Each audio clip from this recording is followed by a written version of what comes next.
Bom dia pessoal, boa segunda-feira. Hoje eu tenho um vídeo super especial para vocês.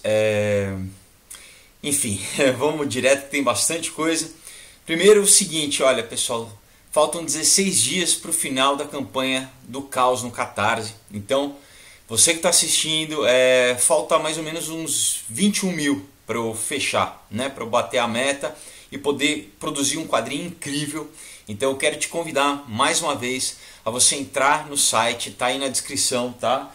Aqui para quem quiser anotar é www.catarse.me/Aurora2Caos, tá? Você pode colaborar, receber junto o Aurora, o Comunhão, camiseta, enfim, um monte de coisa bacana. Ter o teu nome ali no agradecimento, você vai me ajudar a fazer o quadrinho. Então eu te convido, tá? Acabando o vídeo aqui, clica lá, entra para conhecer e colabora. Basicamente assim, se 40 pessoas ajudarem com 500, acabou. Se 117 pessoas colaborarem com 170, já bateu. Se 112 pessoas colaborarem com R$ 140, já bateu.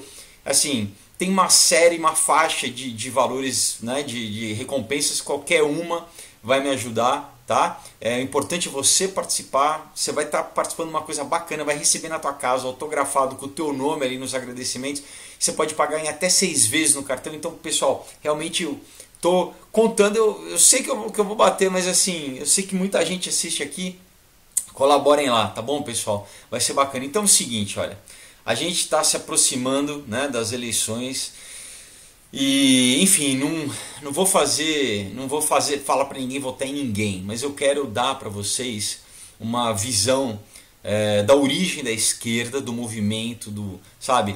A gente fala de Karl Marx, a gente fala de várias coisas, mas assim, eu quero dar uma base histórica para vocês, tá? Sobre esse conceito, da onde que vem o conceito da esquerda, da onde que vem o comunismo. Você acha que nasceu com Marx? Não, não nasceu. Você acha que nasceu na Revolução Francesa? Não, é mais antigo do que isso, tá pessoal? Então é isso que eu quero, mais ou menos eu vou dividir em duas partes, tá? Primeiro eu vou te dar essa base histórica, né?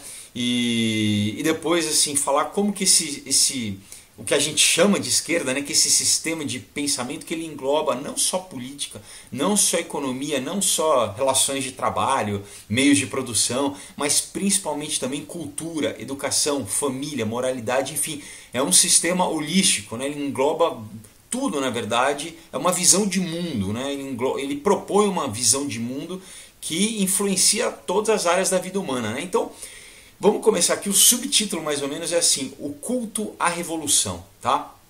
Então, por uma série de fatores, né, eu faço parte de uma geração e quem é mais novo do que eu, por consequência também, e até quem é um pouco mais antigo do que eu, porque isso começou a ser implementado, né, já no final dos anos 50, né, mais na nossa era contemporânea, isso é muito antigo, mas enfim.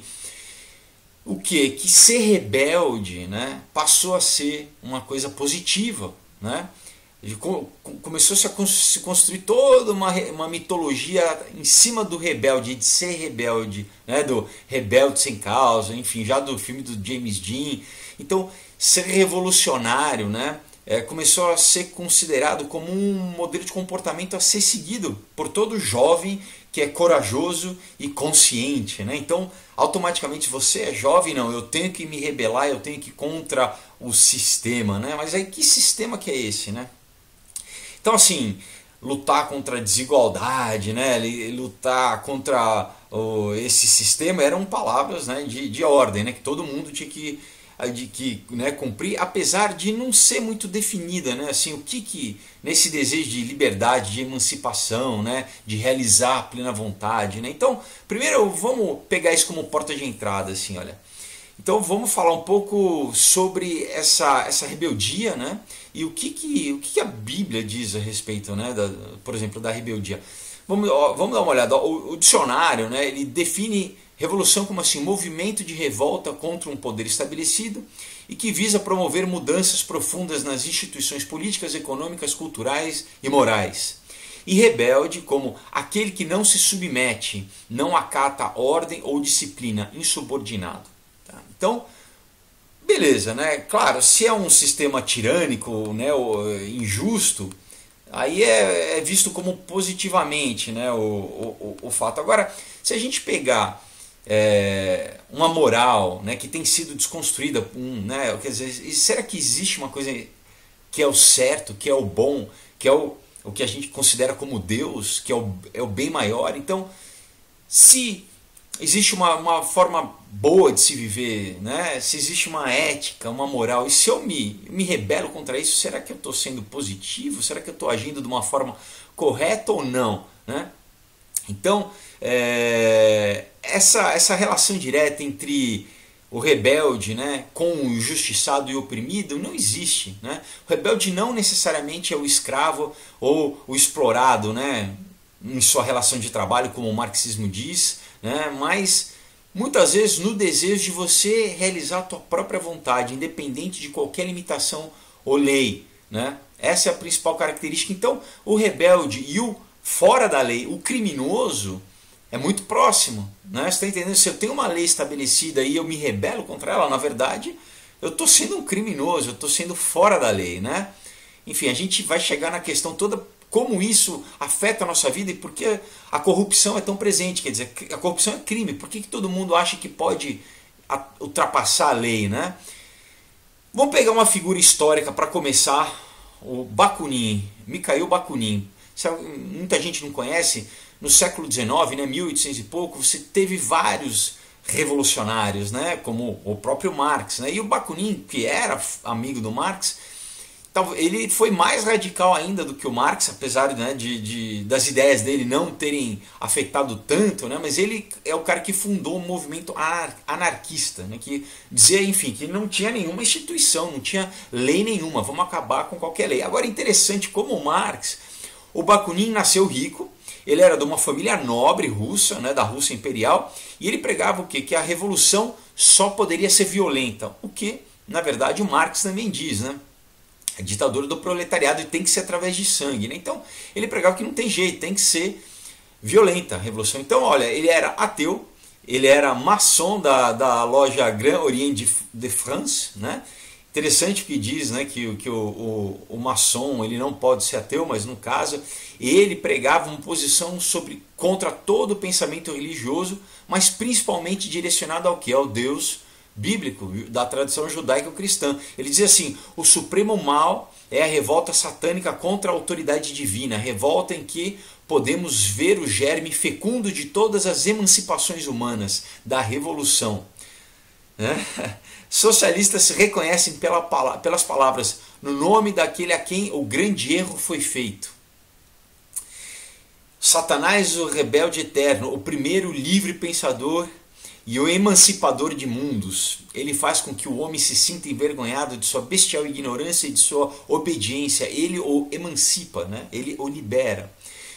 Estampa na sua fronte o selo da liberdade e da humanidade, instando-a a desobedecer e comer o fruto do conhecimento. Nessa revolução devemos adotar o diabo, né? Devemos acordar o diabo nas pessoas, estimular nelas as paixões mais vis. Nossa missão é destruir, não edificar. A paixão da destruição é uma paixão criativa.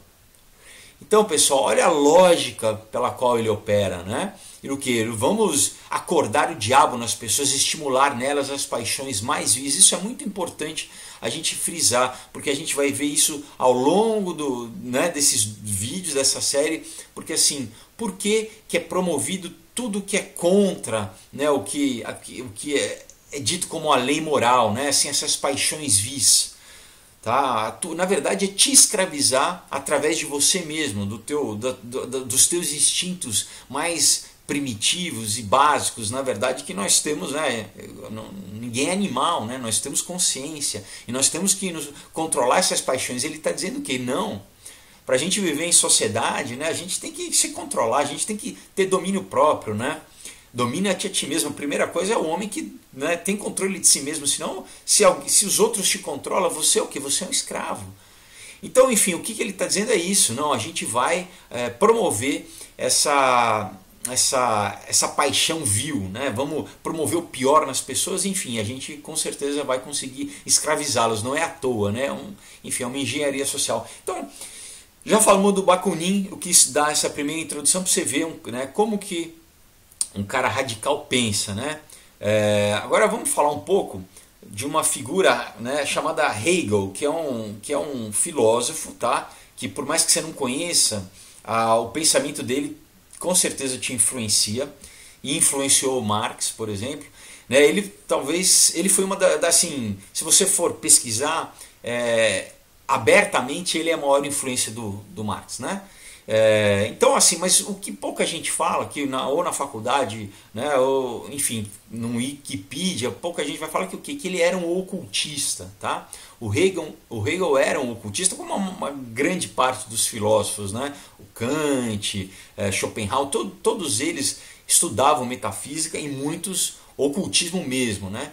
Então assim, ele se autoproclamava um hermeticista. O que é um hermeticista? É de hermético, né? É a ciência oculta, fechada, né? Hermético de ser fechado hermeticamente, né? Então, mas o que é uma tradição que remonta a história até uma figura chamada Hermes Trismegistus, né? Que talvez quem, né, pesquisa um pouco já ouviu falar dessa figura. Que é o que? É o pai da alquimia, é o pai da gnose, da cabala, tudo isso junto, né? Então, essa tradição, né, que ele seguia, na verdade, ele deu uma roupagem no que é chamado de dialética hegeliana, que é ensinada na escola, que é ensinada na faculdade, mas ele simplesmente requentou, né, e deu esse nome novo, né, dialética hegeliana, para um conceito que vem da alquimia, para não ficar obviamente ligado ao ocultismo, né? Para você poder ensinar nas faculdades sem falar que é ocultista. Então, não, foi o Hegel que trouxe isso. Não, isso é muito antigo e não foi o Hegel que ele só repaginou, né? Deu um novo nome. Então, basicamente ele é o que? É a tal da tese, antítese, síntese, né?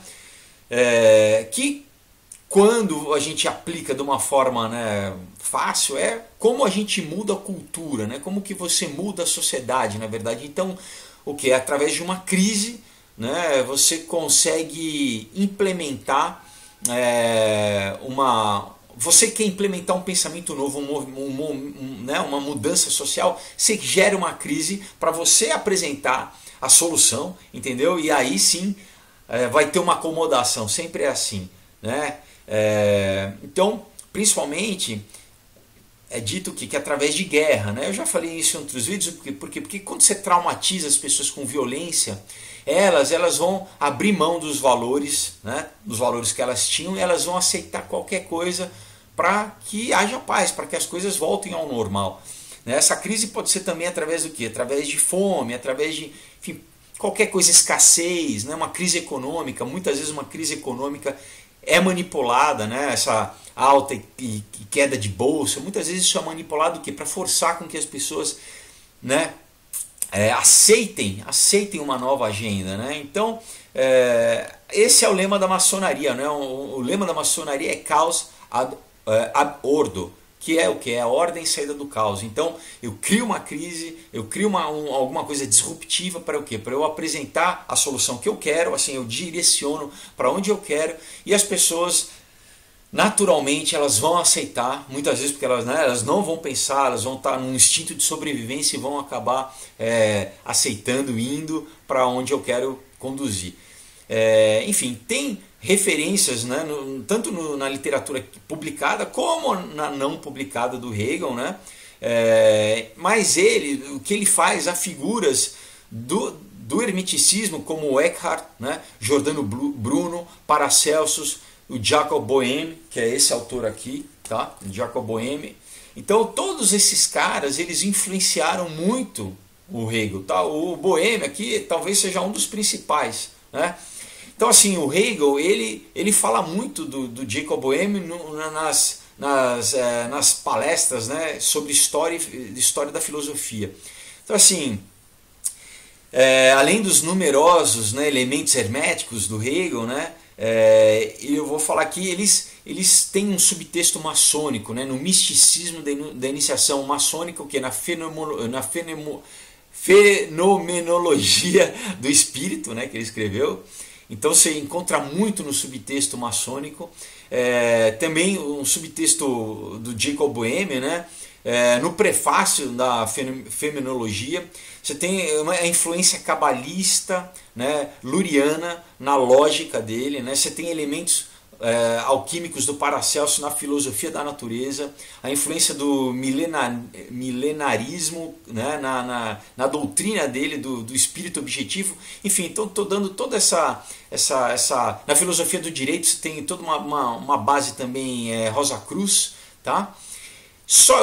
Por que eu estou falando isso? Para ficar claro que ele seguia a tal da filosofia perene, né? A filosofia eterna, o que na verdade é o gnosticismo, é totalmente contra a tradição judaico-cristã, tá bom? Então assim, Hegel era um ocultista, ele trouxe esses conceitos do ocultismo para a filosofia mais mainstream, mais aceita, né?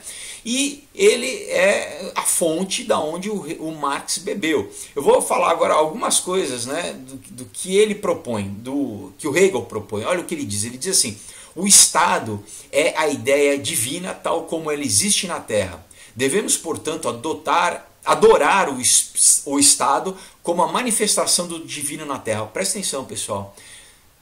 Devemos, portanto, adorar o Estado como a manifestação do divino na Terra. O Estado é a marcha de Deus através do mundo. O Estado deve ser compreendido como um organismo. Para o completo Estado pertence essencialmente consciência e pensamento. O Estado sabe o que quer. O Estado existe para o seu próprio bem. Então, é isso, essa instituição do Estado, que é o quê? É o coletivo do homem, não é Deus. Ele está dizendo que né, o princípio moral maior não é Deus, não existe um Deus metafísico. É o Estado, que é construído por uma coletividade de pessoas. O Estado somos nós somos Deus, nós fazemos a realidade. Então assim, ele foi influenciado, né, como ocultista por toda a tradição alquímica e hermética, mas principalmente pela Cabala. Né? Então, o que é a Cabala? A Cabala é um movimento místico judaico que começou quando os judeus foram levados escravos para a Babilônia, né? E ali eles abriram mão da tradição original judaica, inspirada por Deus, da Torá, e eles beberam nas águas do paganismo da Babilônia e foram influenciados por toda isso que na verdade a própria Bíblia, né, condena, e por esse misticismo eles trouxeram de volta, né, para a tradição judaico-cristã, só que né, subterrânea, deixaram de uma forma escondida a Cabala, né? Enfim, o Talmud, né, passou a ser super influenciado pela Cabala, mas nós temos algumas figuras interessantes, né, que são esses cabalistas, que o quê? Então eu vou te dar o pensamento, né, principal Você tem algumas linhas da Cabala, mas a gente vai falar da Cabala de uma figura chamada Isaac Luria, tá? Que é o que? A tradição mística da Cabala diz o quê? Que no ato da criação, Deus ele foi fragmentado, tá? Deus se despedaçou e cabe à humanidade restaurar Deus até que ele se una novamente. Uma coisa, eles chamam esse ato de tikkun, tá? Então olha, basicamente é o que? Não é Deus salvar o homem, é o homem salvar a Deus através das suas obras. Olha como isso é totalmente antibíblico, né? Para quem estuda um pouco a Bíblia, né? Enfim, Jesus ele fez um sacrifício, ele salvou o homem, é o que? Pela graça, não é por obras, né? Para que ninguém se glorie. As obras são consequências de um coração restaurado, as boas obras. Mas nenhum homem tem a capacidade de se salvar, muito menos de restaurar a Deus, de salvar a Deus, né? Mas esse é o princípio da Cabala. Então olha só, né? Então, para a Cabala, né, eles acreditam que para o Messias judeu, né, vir, né, eles têm que fazer esses atos, eles têm que fazer esse tikkun, tá? Então, para eles, a humanidade ela nunca vai ser liberada, ela nunca vai ser, né, livre do mal antes que Deus seja restaurado a essa unidade. Então, pessoal, isso é, né, isso é gnose pura, tá? É gnose pura, quer dizer, eles então, né, a Cabala foi esse sistema criado, deturpado, quando eles estavam lá na Babilônia e o que eles acabaram sendo influenciados pelo esse paganismo todo. Então, assim, eles acreditam, né, que através desses atos de santidade a princípio, olha, vamos ver como isso já vai ser pervertido. Atos de santidade e meditação, eles vão recuperar as faíscas de Deus, né? Ou as cascas de Deus, né? Enfim, tem alguns nomes que eles dão. Então, assim, é por obra e não pela graça redentora de Deus, tá? Então é o homem salvando Deus e não Deus salvando o homem, tá? Então, assim, a gente começa a traçar um pensamento dentro da Cabala, né? No século XVI, com essa figura chamada Isaac Luria, tá? Século XVI, 1500 e pouco. Então ele mesmo, né, foi baseado, tudo, sempre alguém é influenciado por alguém, né? Ele foi influenciado pelo Maimonides, que foi um rabino e um filósofo judeu cabalista famoso do século XI, e do Zohar, tá? Que também é o principal livro cabalista. E ele o que? Começou a pregar o quê? Que a ordem atual, presente, ela tinha que ser destruída para que a ordem correta fosse restaurada. É o que basicamente o comunismo fala. Ah, não, a gente precisa destruir tudo para criar a nova proposta, e mesmo que o comunismo tenha sido tentado, né, porque é utópico e é impossível, eles pegam um conceito divino e tentam implementar através do homem, então sempre é falho. Mas o que? Para o novo comunista, ele esquece de tudo, todo o desastre, todo o fracasso que aconteceu historicamente, porque na verdade não foi feito da forma correta, né? Então esse é um discurso muito comum da esquerda, que fala assim, não, o comunismo, né, o marxismo nunca foi implementado corretamente. Então todas as mortes históricas, os desastres históricos de milhões de mortos, é porque nunca ninguém, eu vou conseguir, porque eu sou bom, né? O Marx, o Lenin tentou, ele não conseguiu, o Stalin tentou, o Mao tentou, o Fidel tentou, né? Todos tentaram e não conseguiram, mas agora eu entendo, então eu vou conseguir, né? Enfim, então vamos, né, fazendo esse caminhozinho, então lá na história antiga, quando, né, os judeus foram escravizados, foram levados para a Babilônia, aprenderam a Cabala, criaram a Cabala foi crescendo, crescendo, crescendo. Jesus batia de frente exatamente com os fariseus, que eram cabalistas, tá? Aí a gente começa a entender por que Jesus batia de frente com a religião judaica. Não, imagina, todos eram judeus, mas o que? Ele estava batendo de frente exatamente com os cabalistas, que eram fariseus. E depois, na Idade Média, continuou o cabalismo, né, dentro da gnose, sempre indo contra um princípio moral claro, né? Um padrão moral claro que é Deus, né? Que é o que? De amar o próximo como a si mesmo. Então, nós temos uma figura, pessoal, que olha só, isso é muito importante, isso é uma das coisas que ninguém falou para vocês. Eu acho que talvez ainda não tenha nenhum vídeo na internet, pelo menos em português, falando sobre isso, tá? Você tem no século XVII uma figura chamada Sabbatai Zev, tá? Ele era um cabalista, um ocultista, e em 1666, claro, né? Parece piada, né, pessoal? Mas em 1666, olha o número aí, 666, a marca da besta, ele se declarou o Messias judeu, tá? Ao longo da história você tem alguns, né, Messias, né, além de Jesus, né, que, enfim, nós acreditamos que é o Filho de Deus, que é o Messias realmente. Então você encontra algumas figuras, né, que se levantavam se dizendo o Messias. Agora, a grande diferença é que, além de Jesus, o cara que mais angariou discípulos na história do judaísmo é essa figura, o Sabbatai Zev. Para vocês terem uma ideia, né, ele se proclamou no dia 18 são 3/6, tá? 666. Do mês 6 de junho de 1666, ele se proclamou o Messias, né? Ele angariou mais de 1 milhão de judeus naquela época, pessoal, era a metade da população judaica no mundo. No século 17, você tinha basicamente 2 milhões de judeus no mundo. Metade dos judeus seguiram ele. Tá? E por quê?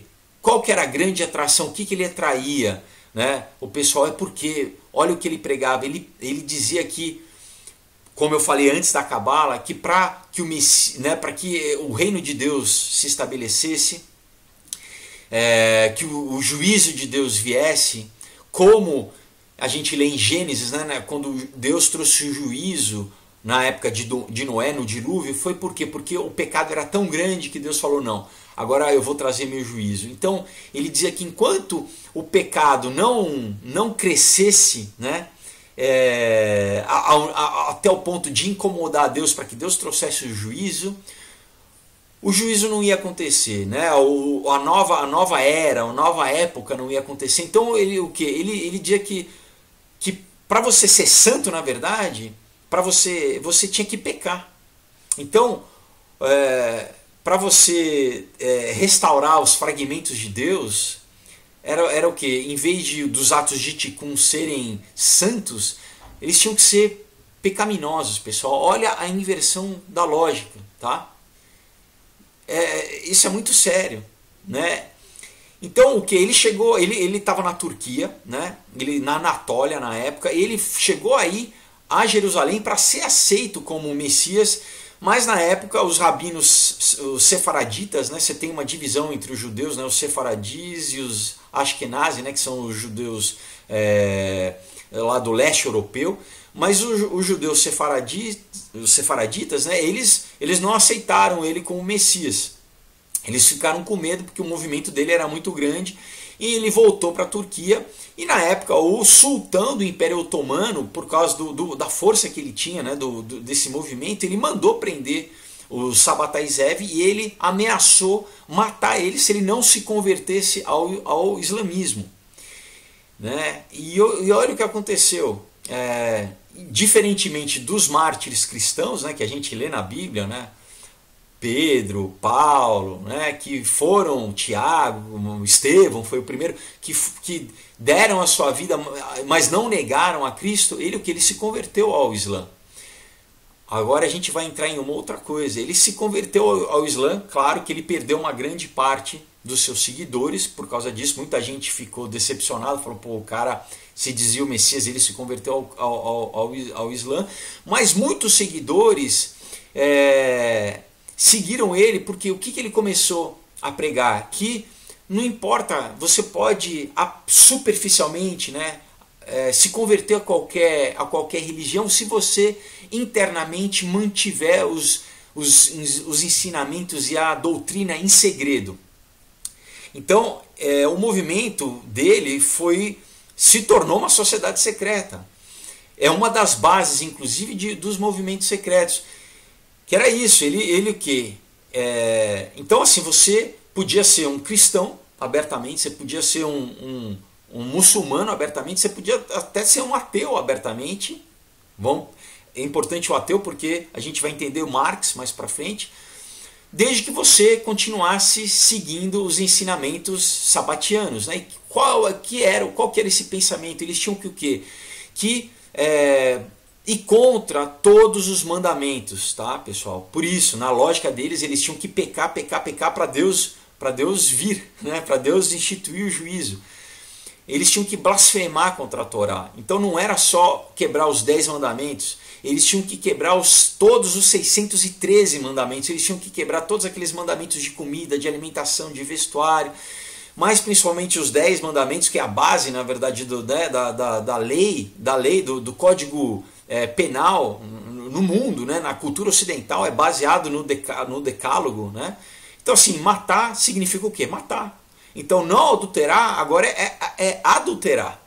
E eles começaram com todas essas práticas de o quê? De incesto, de troca de adultério, de troca de casal, de homossexualismo. Então, assim, eles tinham no feriado do Purim, que é um feriado, né, é uma festa sagrada judaica, quando o sol se punha, era a noite onde eles, no mundo inteiro, onde tinha judeus, assim, do Irã, né, até até o Novo Mundo, até o México, até as Américas, onde você já tinha os judeus, né, que foram espalhados pela diáspora, eles o que? Eles começavam a troca de casal, pessoal, virava uma orgia, virava um bacanal. Então, olha, presta atenção, uma data que era santa, né, assim que o sol se punha, o que? Era uma loucura, uma orgia. Vocês estão entendendo? Olha a oração dele era assim: bendito seja aquele que permite o proibido, né?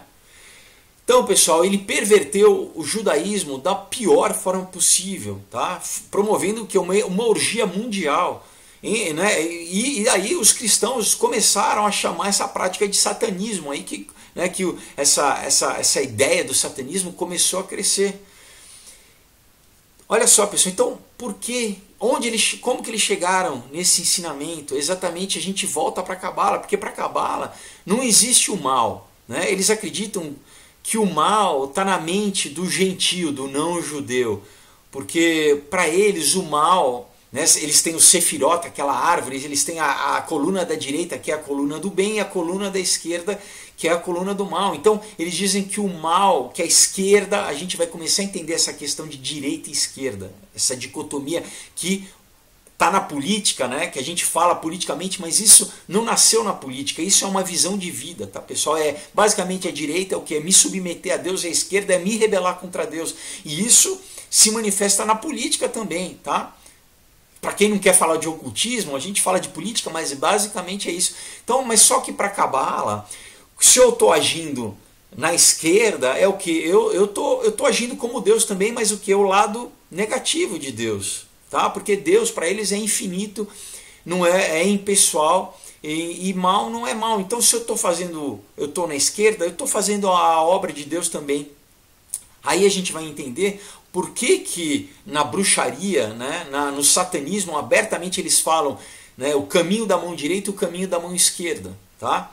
Só que eles dizem não, que o mago branco é o mago do caminho direito e a magia negra é a magia que escraviza, que procura fazer o mal, é a magia da mão esquerda. Tá? Aí a gente entende também por que esse conceito de direita e esquerda está presente na Bíblia. Por exemplo, em Mateus 25, os versículos 31 e 33 diz assim: e quando o Filho do Homem vier em sua glória, e todos os santos anjos com ele, então se assentará no trono da sua glória, e todas as nações serão reunidas diante dele, e apartará uns dos outros, como o pastor aparta os bodes das ovelhas. Ele colocará ou porá as ovelhas à sua direita e os bodes à sua esquerda. Pessoal, então está falando de várias coisas aqui. Ele está falando do final dos tempos, tá? Quando o Filho do Homem vier em sua glória. Ele está dizendo, né, no final dos tempos, quando tiver o trono branco, o grande julgamento, vai ter essa separação, todas as nações vão ser trazidas e vai ter essa separação. E quem que é ovelha e quem que é bode? Ele pega esses símbolos, né, que a ovelha é o que? É o cordeiro que tira o pecado do mundo. O bode é o bode que era, né, sacrificado para Azazel, né, eles mandavam pecado pelo bode.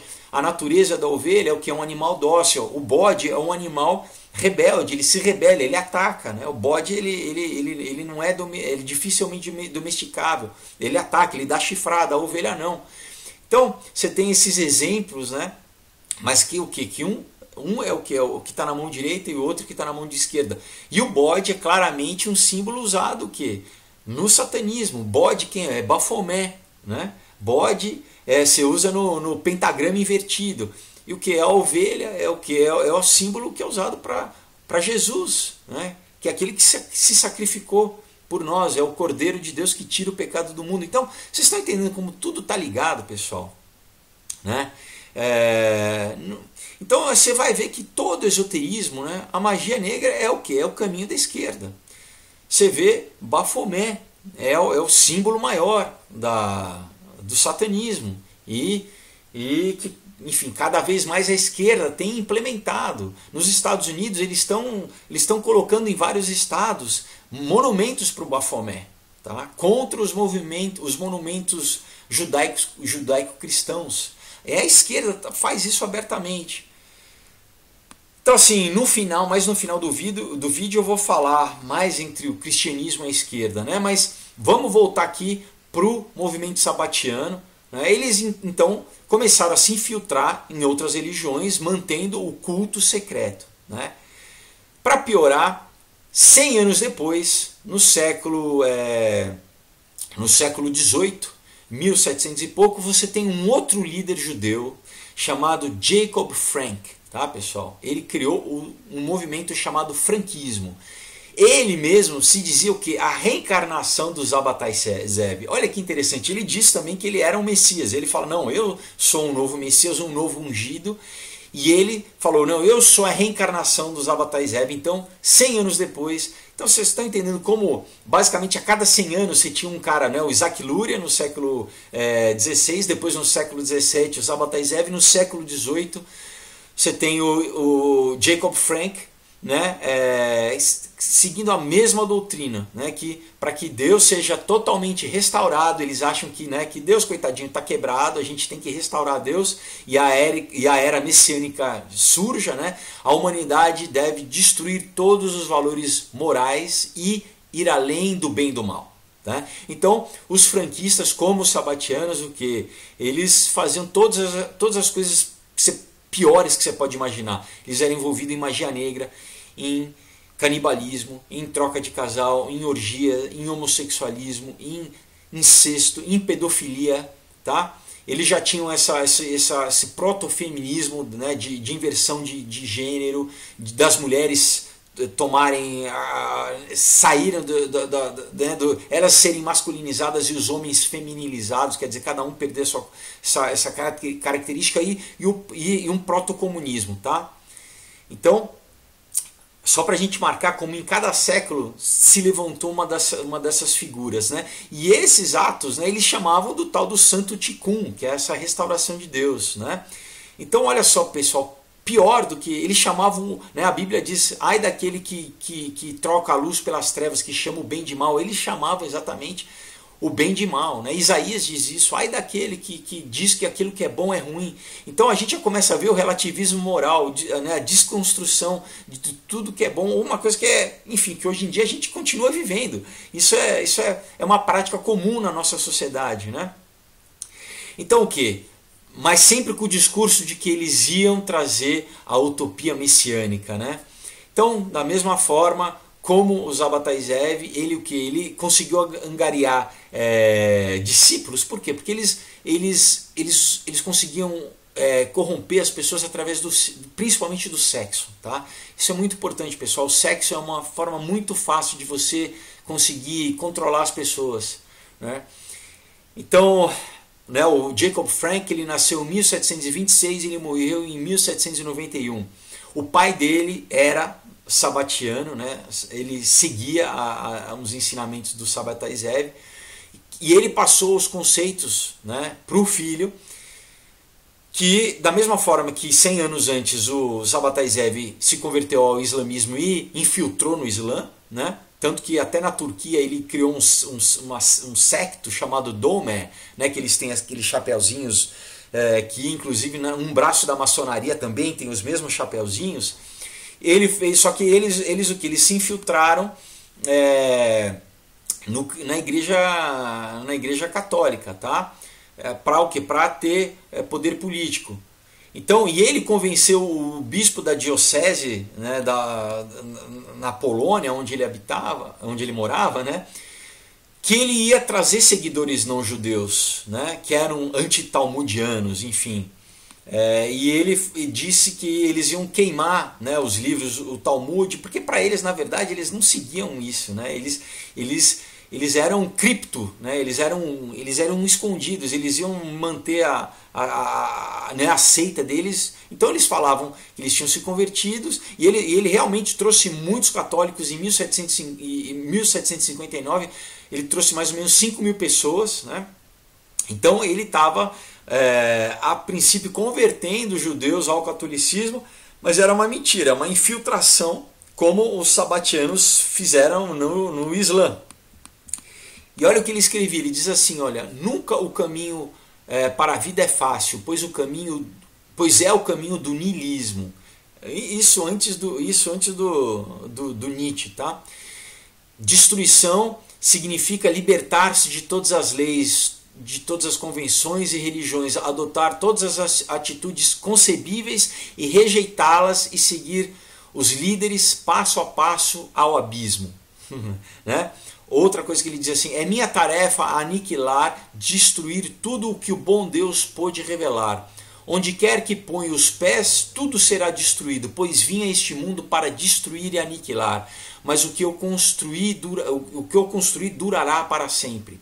A humanidade está engajada em uma guerra e eu digo a vocês que todos os guerreiros devem ser sem religião, o que significa que eles devem alcançar a liberdade sob seu próprio poder e se apossar da árvore da vida. Pessoal, soa meio comunista ou não? Né? Então, seguindo a lógica dele, né, o que ele saiu da Polônia e ele se mudou para Offenbach em 1786, né, que em Frankfurt, simplesmente na mesma cidade do Amschel Bauer, né, que é o vulgo Lord Rothschild, e também de ninguém menos do que o Adam Weishaupt, que é o fundador da Illuminati. Então, pessoal, você pode perguntar, ele teve, né, o Jacob Frank, ele teve alguma influência sobre o Rothschild, sobre o iluminismo? Total, pessoal, total. O Amschel Bauer, né, ele era judeu e ele bancou, ele financiou, né, o movimento Illuminati do Adam Weishaupt, tá? Ele era um franquista, ele seguia, tanto que o símbolo dos franquistas era um escudo vermelho. E o símbolo que foi colocado em cima da loja de penhores dele, né, em Frankfurt, do Amschel Bauer, era o quê? Era um escudo vermelho. Daí que o nome Rothschild vem, que Roth é vermelho e Schild, né, escudo. Né? Então é o escudo vermelho.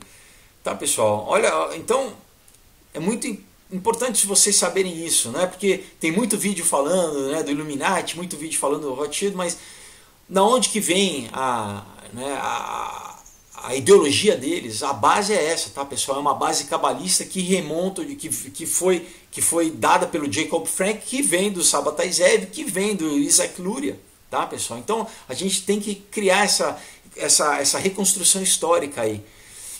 Então, olha só, segundo o rabino Marvin S. Antelman, né, foi o Amschel Rothschild que financiou o Adam Weishaupt na criação do Illuminati e convenceu que ele aceitasse a doutrina franquista como objetivo de subverter as religiões do mundo e instituir um governo global a ser governado pelo esperado Messias, que a gente sabe quem é, pessoal. Então, que vai ser o anticristo, é esse movimento globalista. O comunismo é internacional, o comunismo que é o quê? Eles primeiro quiseram quebrar qualquer sistema de governo, primeiro foi a monarquia, e depois, agora, a noção de Estado-nação, né? Querem quebrar qualquer nacionalismo para o quê? Para fazer eles têm que implementar um governo mundial e uma religião mundial, ecumênica, né? Esses planos são muito antigos. Enfim, então principalmente atacando o quê? Né? O franquismo e o Illuminati, o que é atacar principalmente o cristianismo, né? Eles dizem as religiões, porque, né, eles querem promover primeiro o ateísmo para depois entrar com esse ecumenismo. Mas o que? Qual que é a grande barreira? É o cristianismo. Então, principalmente derrubar o cristianismo, depois, né, derrubar na época a monarquia. Então o que eles fizeram?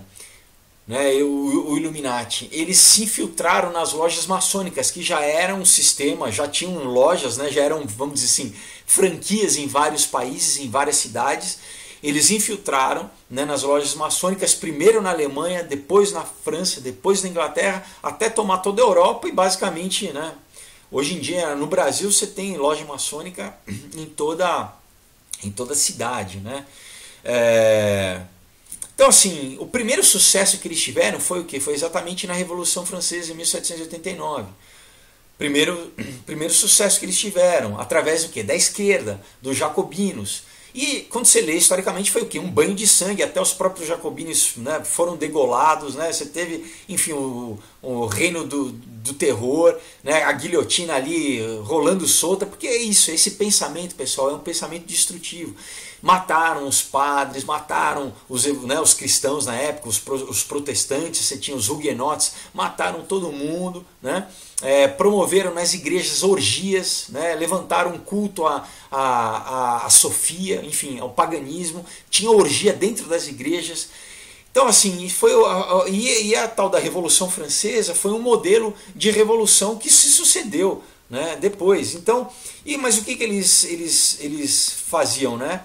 O Adam Weishaupt era sempre procurar perverter os poderosos, os influentes, né, as pessoas em cargos, tanto se eles pudessem pegar as pessoas no governo também, na aristocracia, até no próprio exército, os educadores, a imprensa, os artistas, os autores, os filósofos, os editores de livro, né, todas as pessoas que controlavam áreas estratégicas de influência na sociedade, eles queriam pegar essas pessoas e o quê?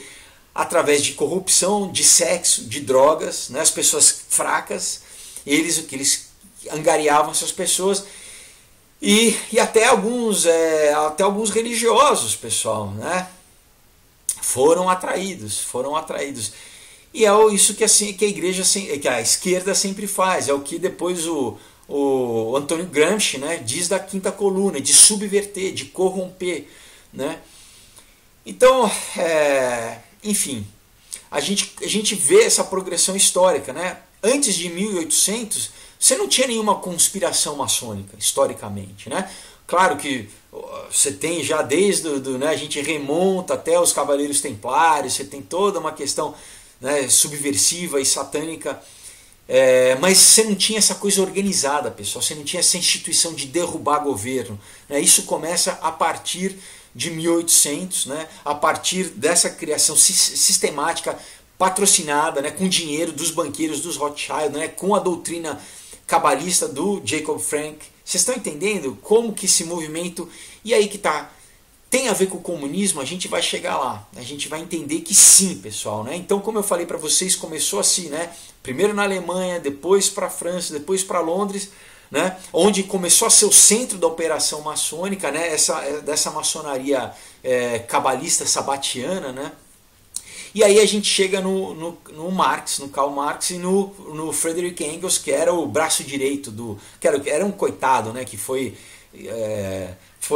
chupinhado, foi sugado pelo Marx, né, que na verdade os dois eram ricos, né, só que o Engels era um industrial, né, e pagou sempre, né, financiou o Marx, né, era um baba-ovo do Marx, vamos dizer assim. Deixa eu ver aqui quanto tempo que a gente tem mais ainda um tempinho, né? Então, assim, o Marx, quem era o Marx, né? Vamos pegar um pouco da figura histórica. Como todo comunista, ele era rico, ele era filho de um jurista, né? Ele é neto de um rabino, tá? O pai e a mãe do Marx eram descendentes de rabinos sabatianos, tá, pessoal? O pai do Marx, né, o Heinrich, né, ele era um racionalista liberal, tá? E ele fazia as práticas sabatianas e franquistas.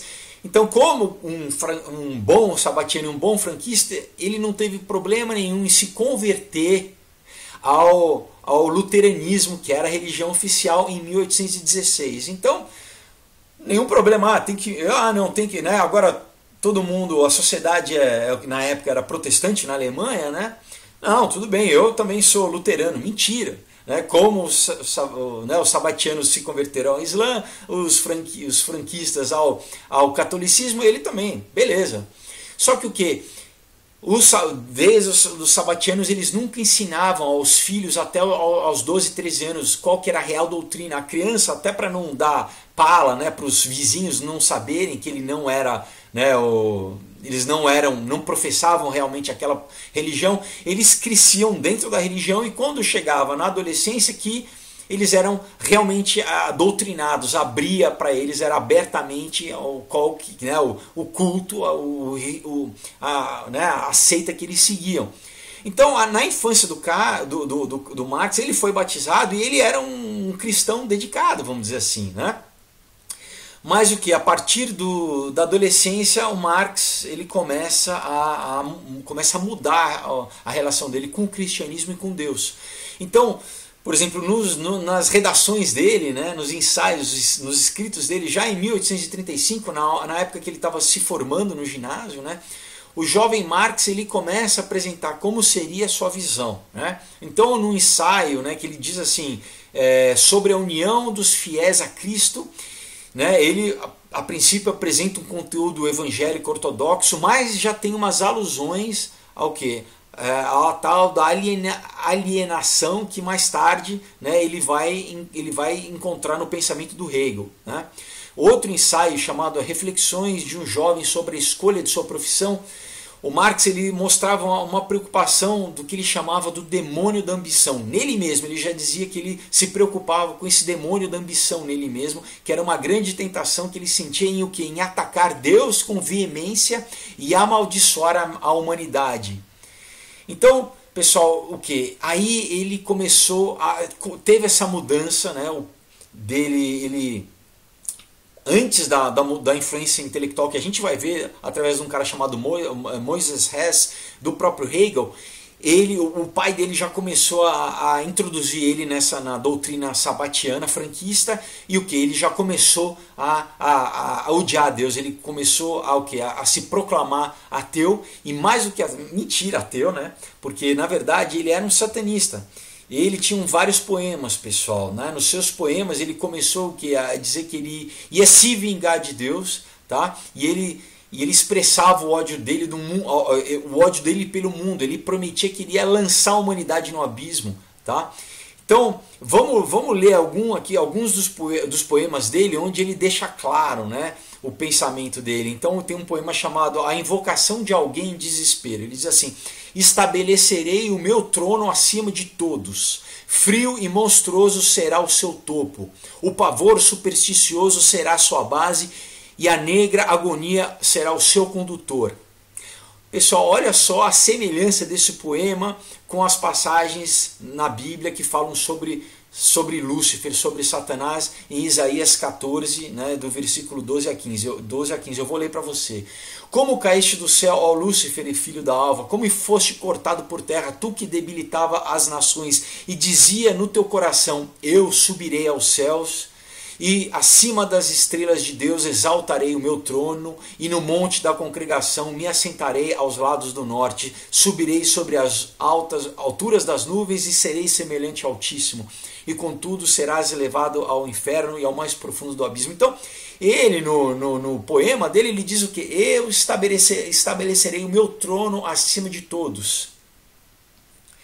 É totalmente luciférico, né, pessoal? Outro poema dele chamado Sentimentos, ele diz o que? Que ele é a estrela brilhante. Ele diz assim, ó: o paraíso eu abrangeria, traria o mundo para mim, vivendo,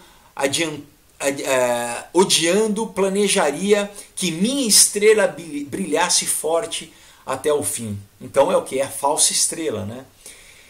É Lúcifer, é a falsa estrela. E ele continua assim: e mundos para sempre eu destruiria, né? Como todo rebelde, né?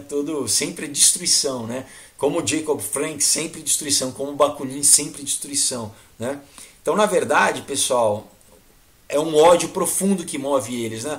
Continua aqui, ó: já que não posso criar nenhum outro mundo, já que o meu clamor ninguém perceberia, né? Então, esse é o finalzinho, quer dizer, por isso que ele destrói, porque ele não consegue criar nenhum outro mundo, né? O diabo não consegue criar nada, ele só consegue destruir.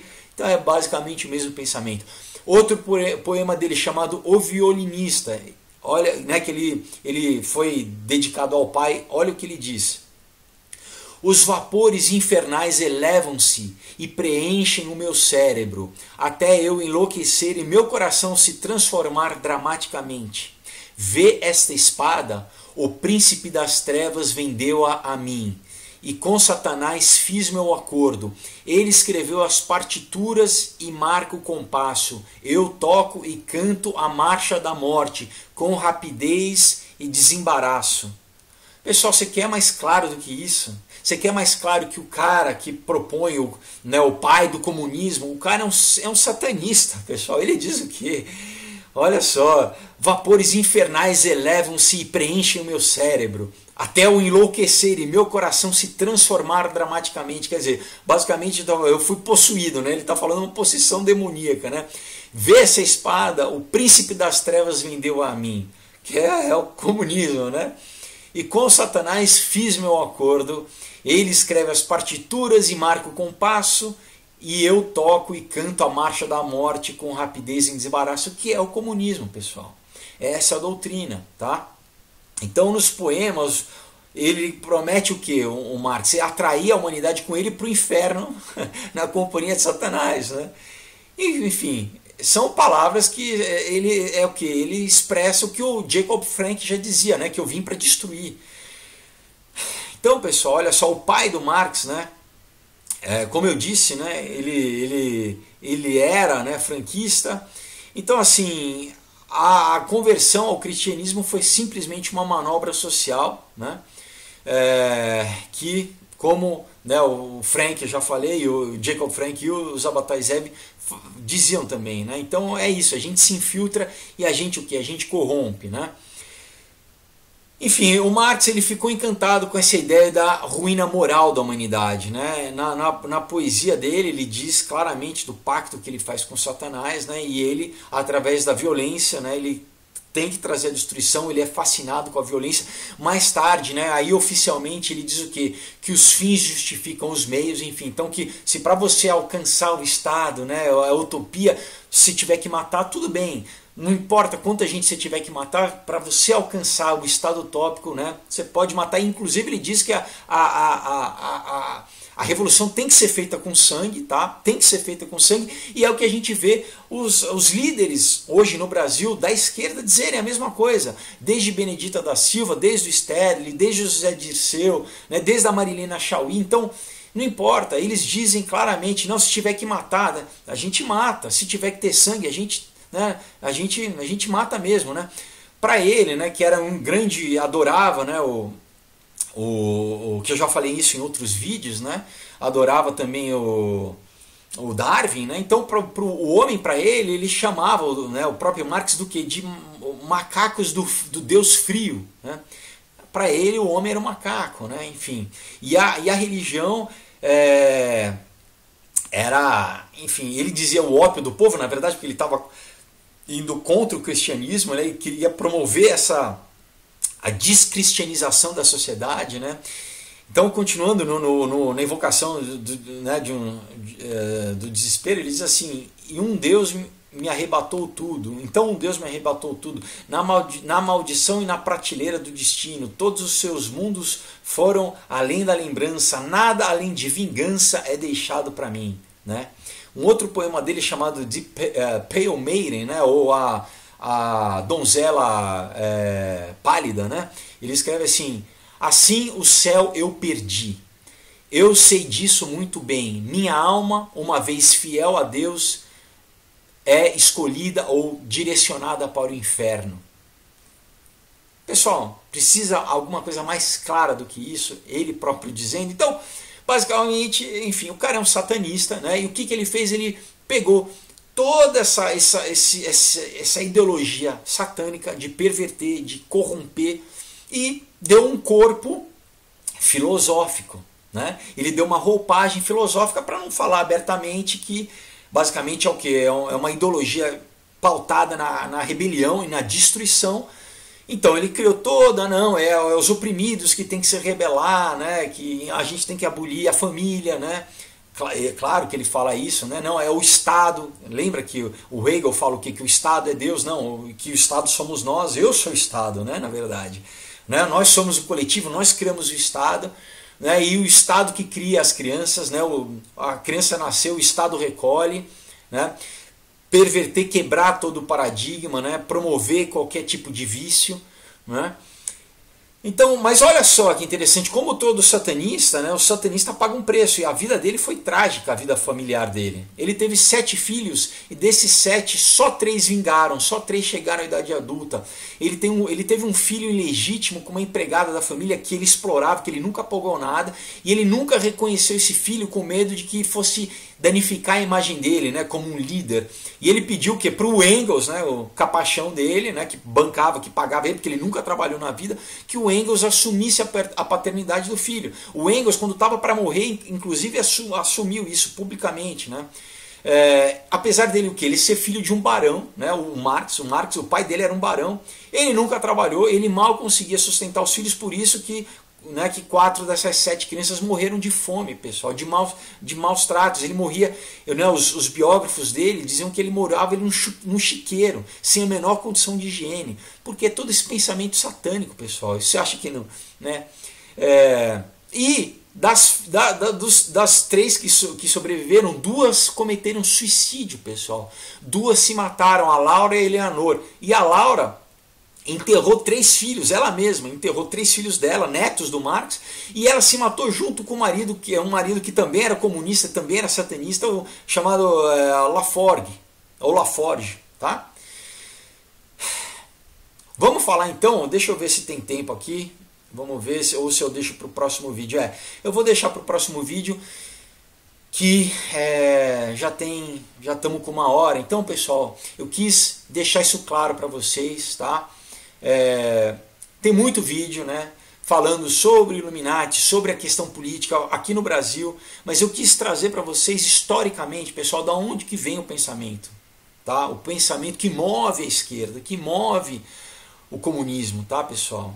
É um ressentimento profundo, pessoal, tá? É um ódio, é uma inveja. Você tem, inclusive, vários psicólogos que já traçaram o perfil psicológico da esquerda, que é o que basicamente é o mesmo de Caim, né? É o ódio do outro, não é a minha vida tá boa, é da outra pessoa tá melhor do que a minha, não importa se eu tô bem, se o outro tá melhor, eu tenho ódio dele, eu tenho inveja, eu quero derrubar aquele cara, eu quero desapropriar, eu quero, né, pegar e...